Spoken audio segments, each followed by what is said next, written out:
Pierre Palmade placé sous bracelet électronique. Que sait-on de ses conditions de vie? Une semaine après l'effroyable accident de la route dans lequel il est impliqué, Pierre Palmade a été présenté à un juge d'instruction. L'humoriste a été placé sous contrôle judiciaire avec bracelet électronique. Voici ce que l'on sait de ses conditions de vie. Un événement dramatique. Le 10 février dernier, Pierre Palmade a été impliqué dans un terrible accident de la route, qui s'est déroulé sur la départementale 372, à hauteur de Villiers-en-Bière, Seine-et-Marne.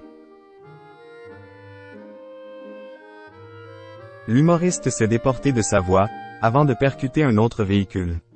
Au moment des faits, il était sous l'emprise de la cocaïne.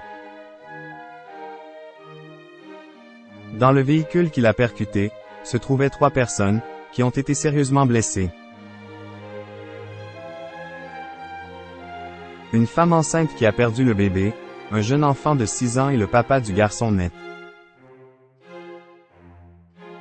Une semaine après l'accident, vendredi 17 février, Pierre Palmade a été présenté à un juge d'instruction, à l'issue de 48 heures de garde à vue depuis sa chambre d'hôpital à Melun, Seine-et-Marne.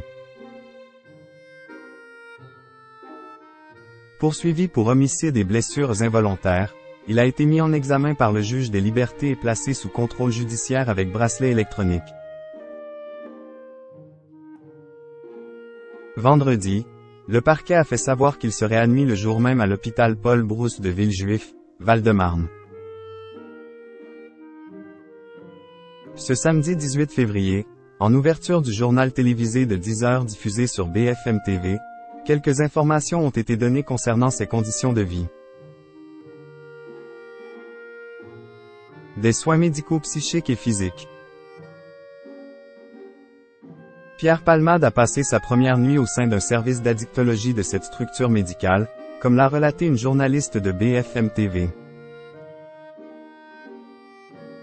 Pendant la durée de son séjour, il sera forcé de porter un bracelet électronique. L'équipe médicale qui travaille dans ce service se compose d'une trentaine de personnes, parmi lesquelles on retrouve des psychiatres, des psychologues ou encore des infirmiers.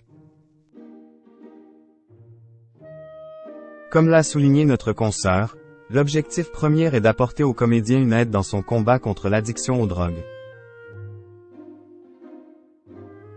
Dans le détail, des soins médicaux psychiques et physiques vont lui être soumis, le but étant que le grand ami de Muriel Robin soit sevré de ses mauvaises habitudes.